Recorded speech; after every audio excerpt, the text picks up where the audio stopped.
Hello and welcome to Wrestling at Random. I'm Jeremy Deemer. I am Adam Summers. You are in season 6 of Wrestling at Random, where the theme is more wrestling than ever, more wrestling than the more wrestling than ever we had in season 5, available in the randomizer, which seems shocking. But that is the case. And here on this week's show, the randomizer pulled a territory that I believe we've seen one other time, but I believe it was in the bonus feed. And if I'm not mistaken, I think it was from the 1960s, like 1965 or 1966. It is big time wrestling from Detroit, Michigan. In this case, it is an episode from September of 1978. We did a lot of research. We were unable to find the exact date of this show, but it is, in fact, from September of 1978. Detroit, Big Time Wrestling, September 1978. This is a weekly television show from that territory. We haven't explored this territory here on the free feed before. Like you mentioned, how the show works is we take all that internet's wrestling content, we fire up the randomizer. It will choose something at random for us to watch. Could be anything. And here it is. Upwards of 60,000 hours of wrestling has been dumped into the randomizer for this season. Busting at the seams we thought last year. Now so much more content, and here is a deep cut going to a territory we haven't been to before. Detroit Big Time Wrestling. Let's talk a little bit about the history of the Detroit territory, and one of the men we're going to see participate in the match, the legend, the man synonymous with Detroit wrestling. It's the Sheik, Ed Farhat. Sheik began wrestling in 1950 for promoter Bert Ruby. This history, of course, comes from Dave Meltzer, Wrestling Observer newsletter. Sheik became the top heel within a few years of television exposure on the Dumont Network, which is the equivalent to like the Fox Network today, which carried weekly pro wrestling from Chicago in prime time in the early 1950s. From the mid-60s to the mid-70s, Detroit and Toronto were two of pro wrestling's hotbeds at the time. And the booking was simple. Every other Saturday night in Detroit and every other Sunday afternoon in Toronto, a babyface would try to hand the Sheik that elusive loss. The story was the babyface would get pounded on by the Sheik for a minute or two, often in a grudge match, jumping him while in the midst of getting heat in his ceremonial prayers. The Sheik would pull out a pencil or some other foreign object and carve up his opponent's forehead. The opponent would usually get the pencil, carve up the Sheik, and then they'd do some sort of a fluke finish that would always leave the audience infuriated. Today, the crowds would find it insulting. A constant stream of it would absolutely kill the business, and in those cities, it eventually did happen. But for years, those infuriated fans, they were so mad they bought tickets to the next show, hoping that they would be there on the night that they would see which babyface would reach superhero status by being the one who finally stopped the evil Sheik. The Sheik and Dick the Bruiser, they were top drawing heels in the territory when it was run by Jim Barnett and Johnny Doyle. That encompassed Detroit and Indianapolis as its main cities in the early 1960s. When Barnett and Doyle left to open up a national promotion in Australia, they sold the rights to Detroit to the Sheik for $50,000. The terms were $10,000 down and $1,000 per month for the next 40 months, and they got the NWA territorial rights to the city and a multi-year exclusive lease on Coble Hall. They got the local television contract, and Sheik ended up paying every penny, was always on time, and proceeded to build the entire Detroit territory around himself. In Detroit, the Sheik would lose via DQ on occasion. And in Toronto, he had the unbeaten streak gimmick. The city was promoted by Frank Tunney, and the very simple formula in Detroit was producing huge business, so Toronto wanted to duplicate what was already working, so that's why they were working so closely together on this. In Toronto in the 70s, Sheik didn't own the promotion, but he was booking his own main event programs. He was drawing crowds well over 15,000. The Sheik worked main events twice a month at the Maple Leaf Gardens He only lost 2 times cleanly in Toronto. A November 1976 match against Thunderbolt Patterson and a February 1977 match against Bobo Brazil. Some point to like January 1974 when he defeated Andre the Giant. Some point to this as the end of the golden period. Because the idea that once the Sheik beat Andre the Giant in a death match, fans stopped believing that anyone was ever going to beat the Sheik. So his box office magic started to fade. Another contributing factor is the Sheik was 50 and looked every bit of the age of 50. There was a Detroit wrestling war also going on. It stemmed from the battle over who owned the rights to Cincinnati. Was it Dick the Bruiser who ran the Indianapolis territory, or was it the Sheik who ran the Detroit territory?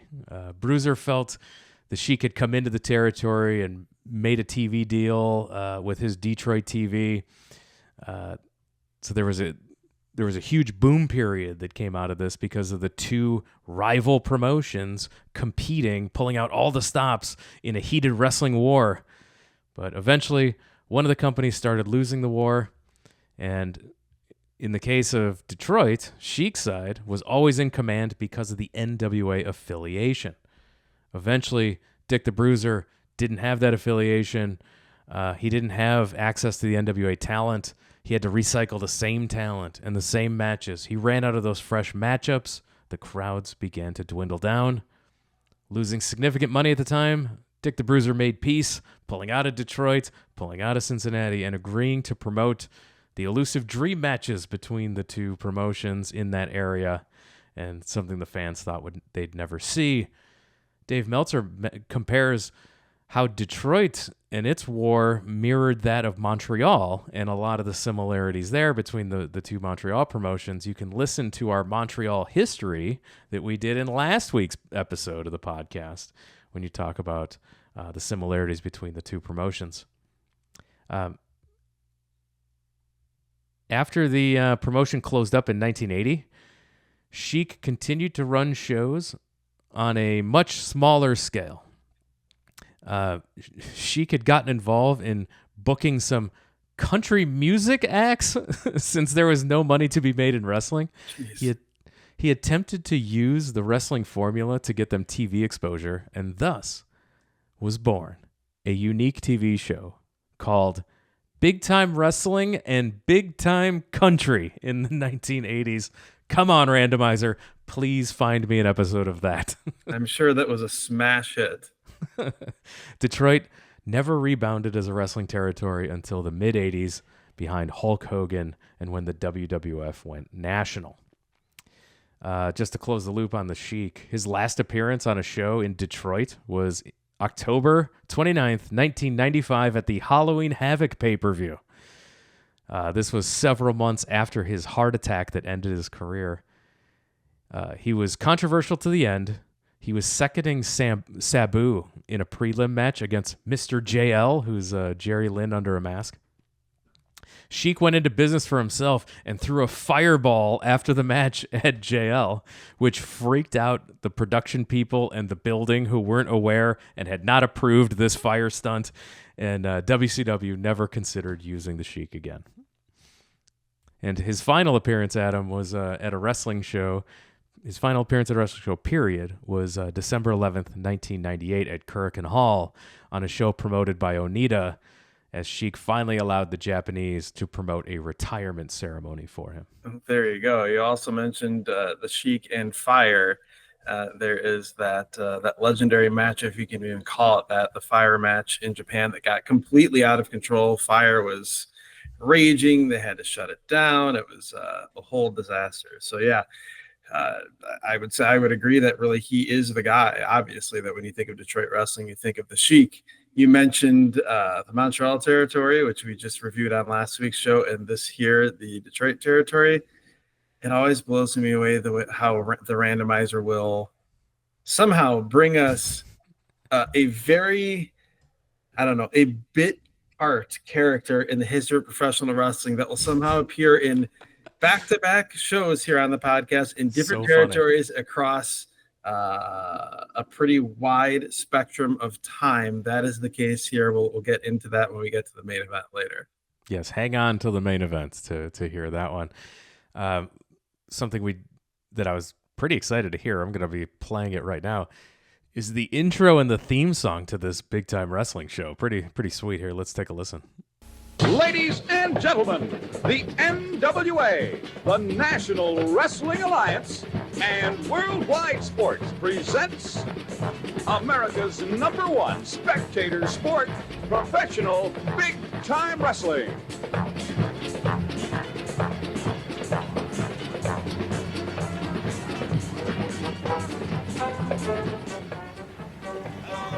Welcome to Professional Big Time Wrestling. I'm Chuck Allen, and it's my pleasure right now to introduce to you an old friend. He's been here before, Terry Sullivan. Terry, it's great to have you back with us on Pro Wrestling. Thanks, Chuck. It's terrific to be back. Chuck Gallen and Terry Sullivan are at the announce desk, and they're inside of a cage for some reason.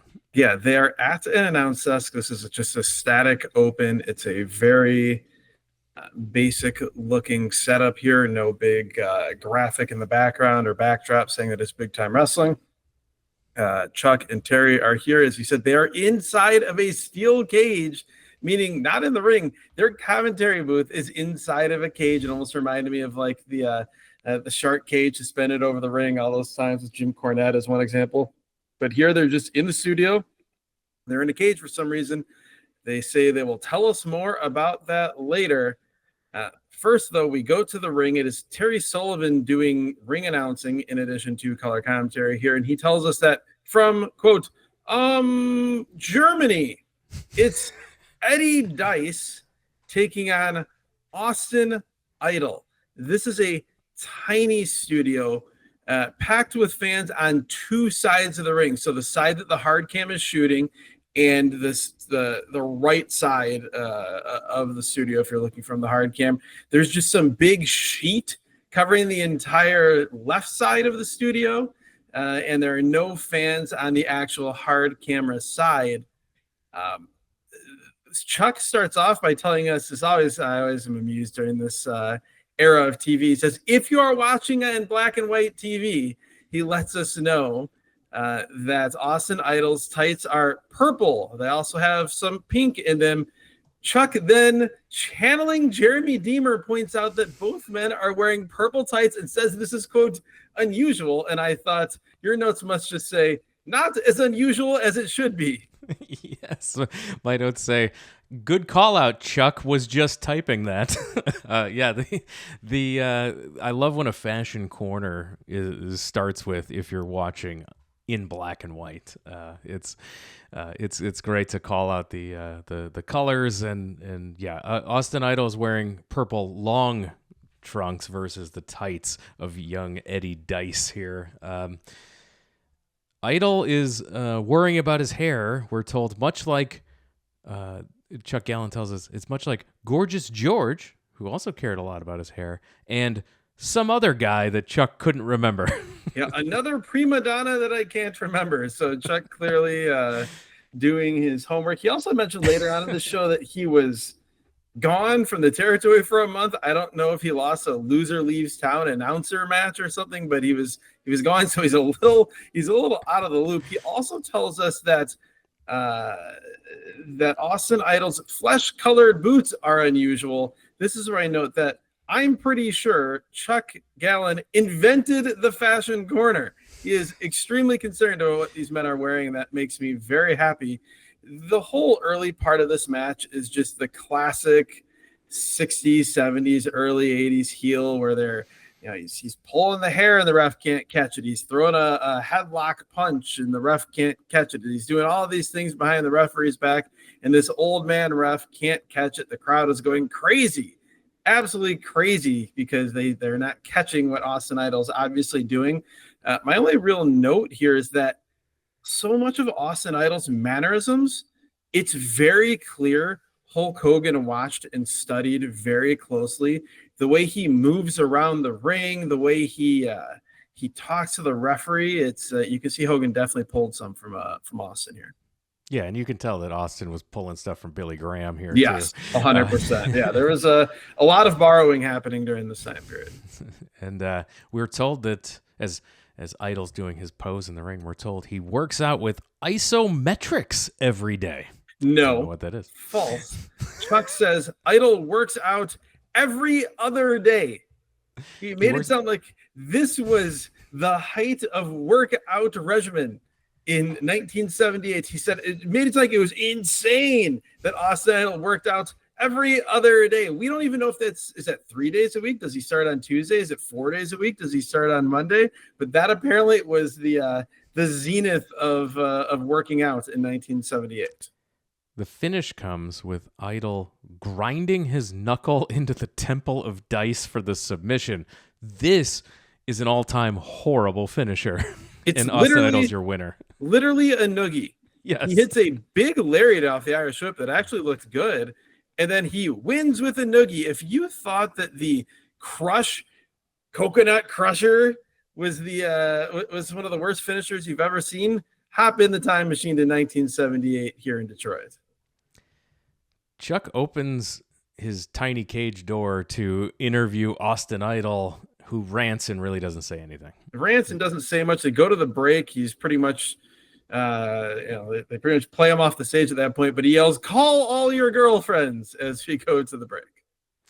After commercial, our next match, Danny Fargo taking on Mark Lewin, who's back on the podcast. We've seen a lot of Mark Lewin throughout the years. Particularly, I feel like a lot of Mark Lewin on the bonus feed at patreon.com/wrestling at random during the break between season 5 and season 6, whether it be in Florida with Kevin Sullivan, different things as well. But here Do you remember he was 60s heartthrob in the free feed when we saw like a 1960s Chicago wrestling? That's right. And here he's not quite young. He's not quite old, but he is tall. And he is, for the standards of the day, absolutely jacked. Yep, absolutely. And all of a sudden, Terry Funk is at the desk cutting a promo. Well, he's trying to. The microphone is not working for like the first 30 seconds of this. Then the mic starts working. He's got short hair, by the way, which always throws me off. He somehow looks older here in 1978 than he would in like 1983 in All Japan. He wants to get, quote, this fat puke out of the ring so he can wrestle Mark Lewin. Funk marches to the ring, scares off Donnie Fargo, and here we go. Unscheduled match, Terry Funk and Mark Lewin. This crowd is going nuts. We've talked on the free. So's this podcaster. Yes. I was thrilled that we're getting Mark Lewin and Terry Funk. I was certainly not expecting Terry Funk. Definitely not expecting Terry Funk in a match, much less a star versus star match here in this tiny little studio. We always talk about studio wrestling and how it's usually star versus enhancement talent, and how awesome it is when it's star versus star and the crowd loses their mind because they just never see something like this in a studio. This is definitely that. Terry Funk is unbelievable. You'll be shocked to know Terry Funk is great. The first few minutes of this match, it's babyface Mark Lewin. Like, he's got wrist locks on him. He's got hammer locks on him. And Terry Funk is taking the best bumps you've ever seen off hammer locks, off of wrist locks. Also, Chuck tells us that Funk has been here all day and he's been belligerent with the fans all afternoon. These bumps off of hammer locks and wrist locks, my notes just say the same thing. Like Terry Funk is on fire here. He's trying to chop his way free, headbutt his way free. He can't get his arm out of this arm wringer by Lewin, and Lewin just keeps working the arm. Funk tries to throw him out of the ring, but Lewin won't let go of the arm. They end up going right back into the ring. Funk finally breaks free, throwing Lewin outside the ring. He's stomping him from the apron as Lewin's trying to get back in. And the referee rings the bell as they're fighting outside the ring. It looks like a double count out. I'm angry. I wanted more. There's just too much, a little bit of a tease, and I didn't get enough here. I wanted more, but what we had of this was awesome. And it was awesome entirely because of Terry Funk. Also, Chuck Gallen on commentary was great. talking how there's no contracts, no money, no insurance. They're in violation of the NWA rules. The NWA is not responsible for what happens here. Terry also took a great bump off his own headbutt, which was tremendous. But yeah, they are brawling through the crowd. We get a double count out. At first, I thought it was that Terry like ripped a piece of the cage off, the announcer cage. But again, this is rather lo-fi video. Instead, he has like a broken piece of a chair. Yeah, like a wooden chair that's been broken. Yeah, think like the chair that was it Dusty that wrapped it around Ming's head, or Kevin Sullivan, something like that in WCW in like 93, 94. That's the type of chair this was. Lewin grabs the chair. He starts hitting Terry. He's stabbing Terry with it. Terry's trying to fight back with punches. The ref projectile throws this stick like across this tiny studio. Like, I'm hoping it doesn't hit anybody. And yeah, this is just wild stuff. Yeah, it breaks down into quite a fight here. Lewin slaps on a sleeper hold onto Funk. At that point, I'm like, did the match not get thrown out? Is this still happening? Because they come back in the ring and all of a sudden they're doing a wrestling match. And then Walter Johnson hits the ring and knocks Lewin out with a slapjack. Funk, with the broken chair piece, takes it and he's stabbing Lewin with it. Stabbing him in the throat. Should also mention, quick trip to Fashion Corner. Walter Johnson with an incredible look here. We find out that he is, in fact, a professional football player. He's an NFL football player for the Cincinnati Bengals. Cincinnati Bengals, and he's wearing he's wearing a football jersey. He's wearing a Bengals jersey with his name and number tucked into his bell-bottom jeans here in 1978. So certainly on brand. Lewin is busted open. Chuck says he's never seen anything like this in his 12 years calling professional wrestling. Terry is busted open too. They keep putting the boots to Lewin, hitting him with the slapjack. Lewin is taking a page out of Terry Funk's book and doing a seizure cell. This is something else. This was quite the scene. Yeah, this was a ton of fun to start the show. Just a total beatdown by Johnson and Funk on Lewin. As we come back from commercial, Lewin is bloody and being carried away. Both him and Terry Funk bleeding on this television show here. Lewin is being carried away, and like I had to rewind this 2 or 3 times. Somebody like tried to take a shot at Mark Lewin while he was being carried away. I'm not sure if it was one of the other heels in the territory. It didn't. I don't know if you can. This shows up on YouTube. If you watch this and can tell us what happened here, I'd be thrilled because I couldn't quite figure it out. Yeah. This show is up on YouTube as of the time of this recording, and this recording itself, don't forget, is also on YouTube. If you prefer the video version of a podcast, you can go to our YouTube channel, search for Wrestling at Random Podcast on YouTube. You can see my sweet Terry Funk shirt, which I was not expecting to be busting out for this show when you first sent me the link for what we were going to be watching. I'm like, what am I going to wear for Detroit Big Time Wrestling? There you go. That's right. And even if you don't consume your podcast through the video form, a like and subscribe there helps us work the algorithm so that other fans can find the show. So please show your support by subscribing to our YouTube channel. Back to the ring. Danny Fargo is still hanging around. So that fat puke got thrown out of the ring by Terry Funk. He didn't leave. He's still hanging around. He's ready to wrestle. To be fair to him, he got scared out of the ring by Terry Funk. Terry Funk never laid a hand, never laid a finger, never laid a fingertip on him. But yeah, he's back in the ring waiting to see who he's going to wrestle. And it is Big Red, a large man wearing a red t-shirt. We've seen Big Red before. We have, in overalls. At this point, the announcers tell us that the cage is basically a demonstration to show what the new steel cage is like here in Big Time Wrestling, and there will be a big steel cage match coming up later this month. My notes on this match just say, Big Red is one of the strangest wrestlers I have ever seen. His arm drags are so bizarre.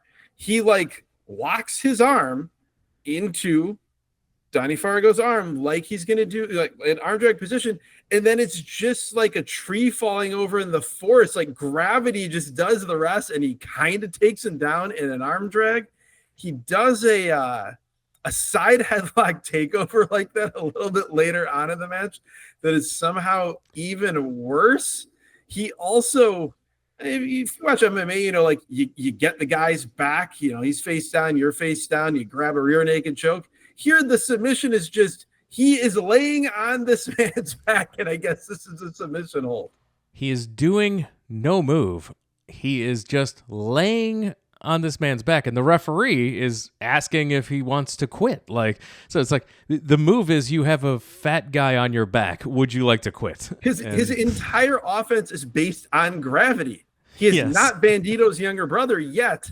His entire offense is based on gravity. The way he does these arm drags, the side headlock takeovers, the finish. Leg drop. Good God. This horrible leg drop. It legit, we talk about like banana peel finishes in terms of like, a guy like screwed up in kayfabe and that's how I lost. Here it literally looks like he slipped on a banana peel and somehow landed a leg drop. It looked even worse than the Stevie Ray first rope leg drop. Horrendous. He hits a headbutt and then a falling splash for the pin. Not even the jumping splash. A falling splash for this was horrible. This is the worst splash by a man who is of splashing size that I have ever seen. It's more of just like a falling pin. It's horrible. He does this little dance. He is not good. Bless his heart. He seemed like a nice guy, but man, was the professional wrestling not for him. So my question is, was the original card Danny Fargo versus Mark Lewin, and was Terry Funk supposed to take on Big Red? Oh my God, that's a star versus star match I would have liked to see. That I honestly can't think of too many matches that we would have seen if that happened. That would have a wider gulf, a deeper gulf, whatever you want to say, between two wrestlers like Terry Funk. Very strong argument for him being the greatest wrestler of all time, and I feel like his appearance here in Detroit only bolsters that. It's another territory, and he's wrecking shop. He's great. And then Big Red, who literally could not wrestle. God. Walter Johnson and Terry Funk come back out, thank God. Let's hear Terry Funk's promo. This was going to occur. We hope that you're able to do this. If not, Terry, out of courtesy to you, sir, you can be excused. Able to do it. I don't want to be excused. Right, I'll be excused after I finish telling you something. Okay. Walter Johnson here did the right thing. He did exactly what Mark Lewin should have done whenever my brother was in the ring with Don Kent. But no, he stood back here and stood to the side whenever somebody was being taken advantage of illegally. Just like I was being taken advantage of by Mark Lewin illegally. And who came to my aid is Walter Johnson. Now, you want to question me as a world champion, let me say something. I personally challenge any one of the sports fans, any one of the professional athletes, any one of the bums, any one of the jerks to a match. I will put up $5,000 if Mark Lewin or anybody else can come in the ring and pin me for a 3 count. Mark Lewin won't even put up his United States Championship. Now, I understand that, Terry, and I what's know this that you're a little goof upset doing just here? a moment. We've asked some I people. don't like people that close to me. Excuse me. We've asked some people. From Should the also audience. mention the look of Terry Funk here. He is bandaged. His head is covered in blood. He's got blood splatter all over his chest. He's still in his gear. We talked about a gulf between wrestling ability with Terry Funk and Big Red. My, oh my. There's a gulf here in promo ability between Terry Funk and Walter Johnson. It's so weird because when they were both out there, they're murdering Mark Lewin. They're both dastardly heels. And then Walter is just like the most soft-spoken dude talking about how he's wrestled in the off season and played football during the football season, but this year he's going to take the football season off and just wrestle. Like, you are coming off like the most wholesome dude, and we just saw you attempt to kill someone 20 minutes ago. Yeah, Funk says he's going to put up $5,000 if Lewin or anyone else can pin him for a 3 count. And as he's saying this doughy guy with glasses in a like homemade The Sheik shirt walks up to Funk and is just standing there. And It's I'm a like, crop top. I'm like, is this guy going to go for the $5,000 and get killed by Terry Funk? That's what I thought too. But instead, during promos here, and I don't know if this is just a one-time thing, during promos here on Big Time Wrestling, they sometimes have the fans line up to ask questions of the wrestlers that are giving a promo. And Scott Head is this doughy man in a crop top, and he just says, basically something effective, Terry, if you're so great, why did you just lose the title to Harley Race? Terry says he will wrestle him for $5,000, calls him a fatso. Oh my God, Terry Funk, you are just the best. When this guy walked up to him before he even got to ask the question, Funk is like, I don't like people this close to me. I've never related more to someone on a wrestling show than Terry Funk right there. Get out of here, you jerk, says Funk as he's out of here. Then Rodney from the audience asks Walter Johnson a question. Why did you leave football for wrestling? And he talks about how he wrestled in the offseason, but now he's holding out in a contract dispute with the Bengals, so he's going to be here the entire time, and wrestling is tougher than football. So do you imagine, by the way, how excited Bill Watts would have been if he had heard Walter Johnson say wrestling is tougher than football? We would have heard that clip every at the start of every Mid-South show. It would have been the open and close of the show. We go to the ring for Walter Johnson in action as he's taking on Mike Wayne. Mike Wayne. What a tremendous looking jobber this Mike Wayne is. Tremendous looking jobber. I always love when jobbers, when enhancement talents have two first names as their first and last name. My notes just say, my God, this man's body. He's so out of shape that I legit thought he might wrestle in the T-shirt that he had on, like the fat kid in the pool. Like I thought he was gonna have to wrestle in this T-shirt, but he took it off. Delightfully out of shape, and I also love when delightfully out of shape enhancement talent wrestlers are very body positive. They don't care. They are going to wear short tights. They're not going to wear a shirt. He is wide. He is quite rolly and also quite pulley. He has terrible hair and a worse mustache.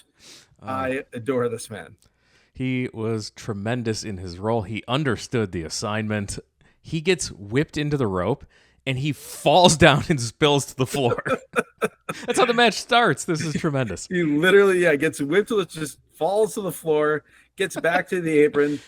Walter brings him in, hits a huge flying headbutt to the gut, and a much better splash than we saw from Big Red. So here, this part-time professional wrestler who, while he does not have the charm, like the obvious comparisons here, both size-wise and the fact that he's a football player, there's Ernie Ladd vibes with this man. No one can be Ernie Ladd other than Ernie Ladd, but he certainly wasn't Ernie Ladd promo-wise, but this was totally fine given what we had seen prior.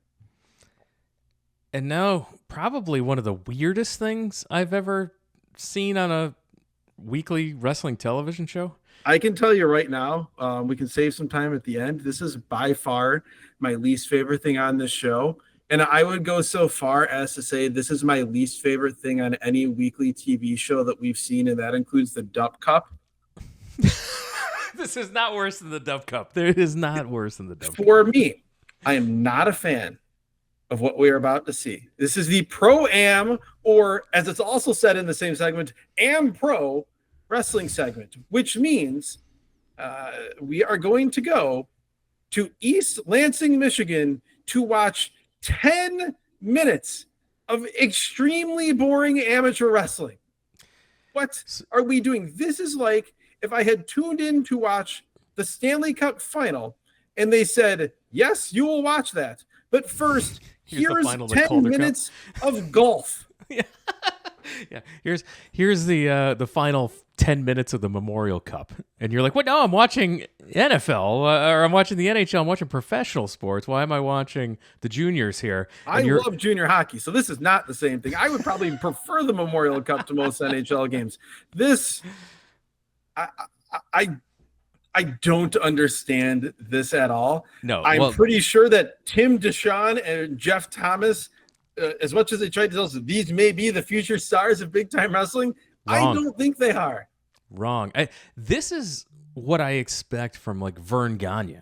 I expect if you told me a territory is going to cut from pro wrestling to show you amateur collegiate wrestling, And not for highlights 10 minutes. For 10 whole A Earth minutes. full match. Earth minutes, not Sega time, not like when you're playing NHL 94 and a minute goes in 14 seconds. 10 whole Earth minutes. I would have took a mortgage on the house to say, that's the AWA, that's Vern Gagne, guaranteed. And I would think maybe Brad Rangan somehow has the book of this promotion. But here we're going to Michigan State. Fun fact, the Sheik played football at Michigan State when he went to college. So that's the Michigan State tie-in. Are you trying to tell me one of these two men is Sabu? No. I wish there was any sort of anything to talk about this amateur wrestling match, but we watched the entire match. My notes just say this is so weird. It's the longest match on the show by far.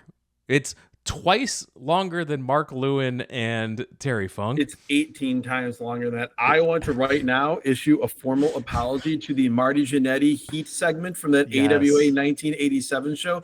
This is by far the most internally long feeling segment I have ever seen on a wrestling show. And I'm watching it because I'm like, well, something's got to happen. Like, right? the Sheik's got to come out and stab these two men at their high school. Some kid used a fireball or something's going to happen. And so like I watched this intently. And my notes just say, I don't know how to take notes on amateur wrestling, so I'm just going to watch. And I watched it. I was wrong. Nothing happened. Not only did nothing happen, this was not a close match. 9-3, the Michigan State guy dominated. He won the match. Jeff Thomas from Michigan State wins 9-3. I pride myself on being able to focus and pay attention to anything we watch, no matter how bad it is. I completely zoned out about 4 minutes in this. It played the whole time. I had no idea who won. I had no idea what the points were. I am offended that I was forced against my will to watch this. This was bad. Thank God we're back to professional wrestling, and we're back for the main event. It's a curfew match. Our main event is the Sheik, who we've been talking about throughout this podcast. The Sheik teaming with Dory Funk Jr. We got both Funks on this random Detroit show. I love it. Both Funks on this show, and the Sheik and Dory Funk Jr. teaming, and they're taking on Bulldog Bob Kent. Don Kent, same thing. And Stan the Man Stasiak, which means the babyface team in this match is Dory Funk Jr. and the Sheik. They are the babyfaces. It will get even better. Here is where we were sort of teasing the connection between this show and last week's International Wrestling from Montreal in 1986. Dory Funk Jr. and the Sheik are managed by some old man. I'll say his name in a minute. Stan Stasiak and Bob/Don Bulldog Kent are managed by pretty boy Floyd Creatchman, who managed, if I'm not mistaken, Steve Strong. Yes. He managed a couple of guys on that show, but yes, the pretty boy Floyd Creatchman is here like 9 years prior in so Detroit weird. To manage Stan Stasiak and Don Kent. The Sheik and Dory Funk Jr. are managed by Eddie Creatchman. His dad. The brain Creatchman. I wish we had enough time left on this planet to be able to do the research and find out, of these 60,000 hours of professional wrestling in the randomizer, how many minutes feature pretty boy Floyd Creatchman.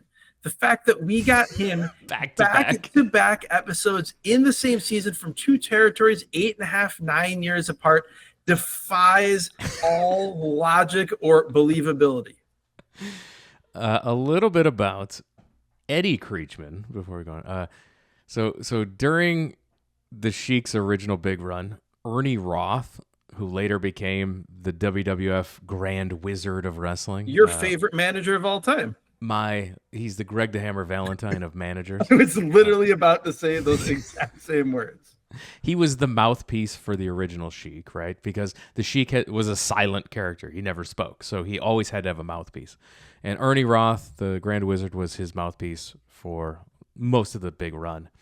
after the Wizard moved east to work for Vince McMahon Sr., since the Sheik had his own territory to work, he replaced his manager with the Palestinian brain, Eddie Creatchman. Many point to the beginning of his downfall, starting when Creatchman started handling the mic work for the Sheik. Creatchman was more of a cartoonish, over-the-top yeller and screamer. Later, as the territory went down, Creatchman left for Montreal, where we saw him as part of, and we saw his son as part of the Montreal shows we reviewed here, and we did one in the bonus feed as well.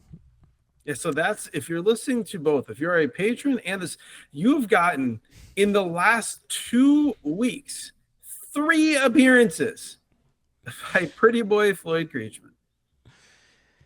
Let's get into this match.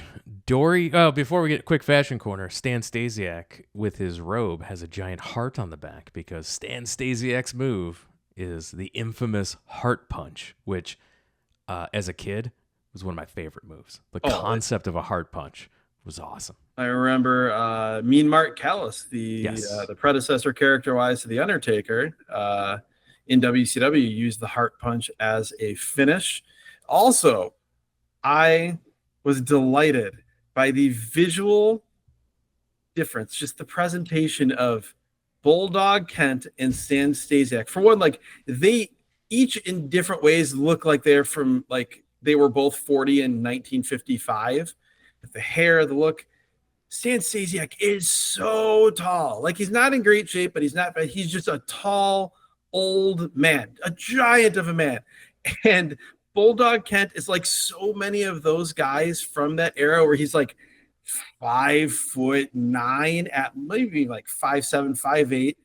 He's like 260 pounds, not a muscle on him, but it's not like blubbery fat. Like he looks like he's like a gym teacher from the Wonder Years.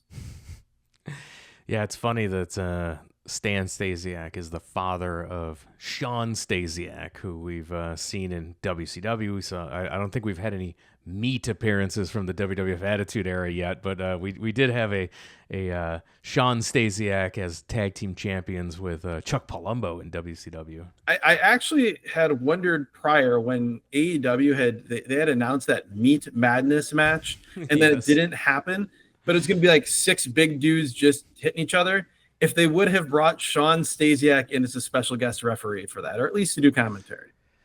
All right, now we'll get into the match. Dory starts by easily handling both Stasiak and Kent. Kent and Stasiak back Funk into the corner. This is where they start double teaming him. Sheik tags in with Stasiak. We get "Go Sheik, go" chants. This is so weird. Sheik tags in. He's running wild. Go Sheik, go. He's a baby face. We hear, and it's very sad that he doesn't do this match, but we hear that the Sheik has been working on a heart punch of his own. So we have heart punch versus heart punch. We also hear the announcers talk about the ever-present fear of fire when the Sheik is in the building. Dory's throwing awesome forearms, hits a double underhook suplex. It breaks down. All 4 men are brawling. Sheik and Stasiak fight over to the cage where the announcers are. This is the best. It's the gift for this week's show. Okay, good. The last 2 minutes, maybe the last 90 seconds of this, it's one of the best endings of a professional wrestling show I've ever seen, because you've got this weird cage that the announcers are in. Stasiak runs into the cage, like inside of the cage, to get away from the Sheik. He closes the door of the cage, so it's the 2 announcers and Stasiak inside the cage. Sheik is trying to climb this. It's a metal cage, but it's rickety. There's no weight to it. It isn't well constructed. He gets to the top of it. He's holding this, again, the wooden chair, and he's threatening to throw it. You see the announcers cowering. Then Big Stan Stasiak tries to hide behind the announcers, and they're like, "What are you doing? Get away from me!" Hiding behind this giant man hiding behind the announcers was top notch. I howled with laughter. It was the first thing I've ever been entertained by from Stan Stasiak on a show that we've seen so far. And then there's this standoff, and the camera's showing the Sheik up, and like, is he going to throw it? And then he does. He whips the chair And then we hear the announcer say, we're almost out of time. And then the Sheik gets into the cage. And so you've got in this small cage, the Sheik and Stasiak with the announcers between them. And then as it goes off there, the Sheik whips the chair at Stasiak. And then we just get a freeze frame in the Big Time Wrestling graphic. This was so much fun. What a great finish. It built to the cage match with Stasiak and the Sheik. Stasiak at this point was with the WWF, so he was here for just a month and then went back. But definitely a fun ending to the show. Really enjoyed seeing the Funk Brothers on this show in a promotion we haven't seen them in. We got to see some Sheik here. We got Blood on a show in the 70s here, like on TV in Detroit. This was everything. If you replaced the amateur wrestling with anything else, this would have been a great show. Yeah, outside of that inexplicable, horrible, long amateur wrestling segment, I loved this show. For a 70s show, particularly from like a territory you don't always hear a ton about, this was so much fun. Everything other than that segment was entertaining, and obviously Terry Funk doing Terry Funk things and the Sheik at the end with the cage were the highlights. I greatly enjoyed this. We've talked about the worst thing on this show at length. What is the best thing on this show for you?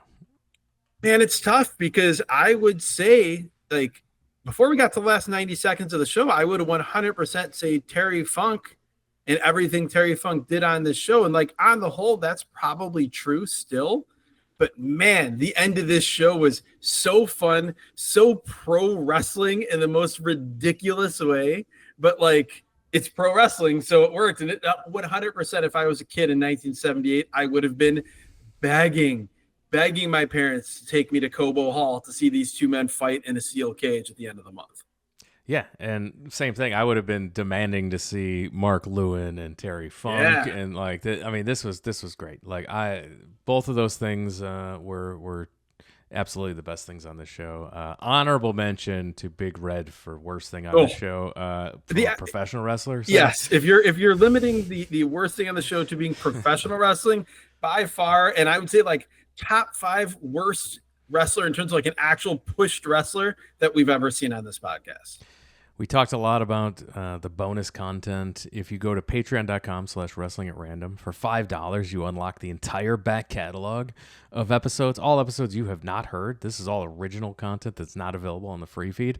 Over there, if you go listen to episode 60, now there's 200 plus episodes, so you got to go back a ways. But if you go down to episode 60, we reviewed Detroit Big Time Wrestling from 1969. So there you go. Yeah. So again, 200 episodes. It's basically an entire extra 6+ seasons that you've never heard over on the bonus feed.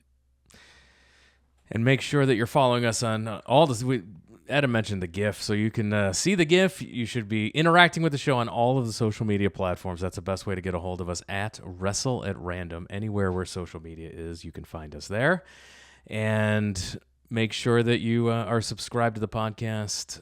If you tell your wrestling fan friends about the show, that's how we continue to get the word out. We rely on the support of everyone who listens to this show. So with that, we're going to wrap it up. We're going to call it a podcast. Adam, thank you for joining us.